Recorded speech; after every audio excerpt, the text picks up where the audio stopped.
10 national titles, 88 wins in a row, 4 entirely undefeated seasons. That is the statistical footprint of the UCLA basketball dynasty. Cut to 1948. The architect of that exact footprint is white-knuckling the steering wheel of his car, crawling through bumper-to-bumper traffic on the Pasadena freeway, and loudly asking himself what he's doing in California. John Wooden never actually intended to move to Los Angeles. He had accepted a head coaching offer from the University of Minnesota, but a massive winter blizzard knocked out phone lines in the Twin Cities. Unable to confirm the deal with Minnesota, Wooden fell back on his safety option at UCLA. The most dominant run in 20th century sports started on a technicality. It dropped a rigid, small-town disciplinarian straight into the fastest-growing, most chaotic metropolis in the country. The basketball program Wooden inherited was a local joke. The Bruins were the doormat of the Pacific Coast Conference. They had lost to their crosstown rivals, USC, 39 consecutive times. Their facilities matched their record. The team practiced in a malodorous, poorly ventilated third-floor gym nicknamed the B.O. Barn. They had to share the floor with rustlers and gymnasts, leaving Wooden to sweep up rosin dust every single day before practice. It was a far cry from his upbringing. Wooden was raised on a small farm in rural Indiana with no electricity or running water. He grew up waking before sunrise to milk cows and plow fields, guided by a father who demanded absolute honesty and hard physical labor. That upbringing instilled a philosophy known as muscular Christianity. To Wooden, basketball wasn't an end in itself. It was a strict tool used to teach young men self-control, routine, and high moral character. He couldn't fix the terrible gym, and he certainly couldn't control Los Angeles.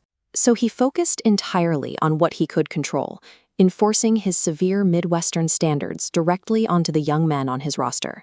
Every variable was locked down.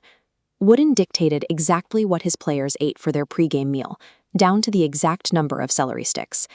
In practice, he paced the sidelines with a whistle and index cards, cycling through punishing, rapid-fire drills that never lasted longer than 5 minutes. His obsession with control extended directly into the locker room. On the first day of practice, he demonstrated exactly how to put on their socks. He instructed them to roll the fabric tightly over the toes and arch, smoothing out the heel to eliminate any wrinkles that might cause a blister. Physical discipline mirrored moral discipline. He mandated short haircuts and clean clothes.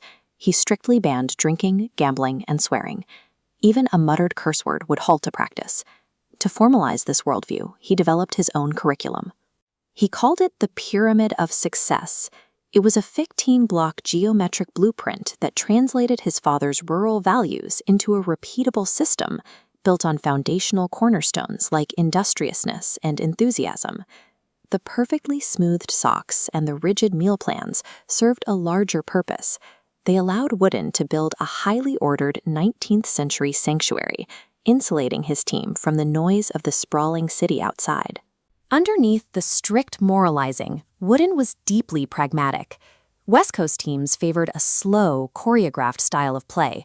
Wooden imported the relentless, run-and-gun Hoosier fast break, overwhelming opponents with pure conditioning and speed. Running that system effectively required the best athletes available.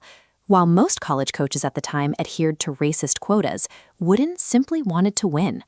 Long before his colleagues caught up, he actively recruited black players and fielded a fully integrated starting lineup. As the wins piled up, university leadership took notice. Chancellor Franklin Murphy and athletic director J.D. Morgan saw an opportunity. They knew that a dominant, nationally recognized sports program could serve as a massive marketing engine to elevate UCLA's academic standing. To execute that vision, they tapped into the deep pockets of Los Angeles's post-war economic boom. The administration aggressively courted oil magnate Edwin Pauley, persuading him to write a massive check to help build a multi-million-dollar arena on campus. This combination of modern tactics and professionalized administration moved UCLA past its regional rivals, setting a new standard for leveraging athletics for national attention. In 1965, Pauley Pavilion opened its doors. With 13,000 seats and a $5 million price tag, the arena gave the university a national stage, replacing the B.O. Barn with a sleek, revenue-generating center of operations. This new arena hosted the absolute peak of the Bruins' dominance. A steady pipeline of generational superstars arrived in Westwood, executing Wooden's relentless system with flawless precision. But with national dominance came a crush of external pressure. The program was suddenly flooded with intense media scrutiny and the lucrative, high-stakes demands of television networks broadcasting their games across the country. The corruption Wooden despised began seeping in through the cracks. Wealthy alumni started slipping players envelopes of cash after games, offering bounties of $5 to $10 for every rebound they pulled down. The sheer scale of the success he had engineered was backfiring. By building a program that won constantly, he had attracted the flashy, transactional Los Angeles culture he had spent years actively trying to lock out of the gym. When Wooden learned about the booster payouts, he shut the system down immediately. Subsidizing players violated every rule of amateurism and moral character he had ever taught. But the damage was done. The sport had grown too big. Wooden eventually retired, feeling increasingly uneasy and out of place in a college sports landscape dominated by massive television deals and corporate money. The irony is that by perfecting the game to such a degree, Wooden created the exact commodity television networks were looking for. His uncompromising pursuit of excellence turned a regional pastime into a national spectacle, providing the high-stakes, big revenue model that today's multi-billion-dollar sports industry is built upon.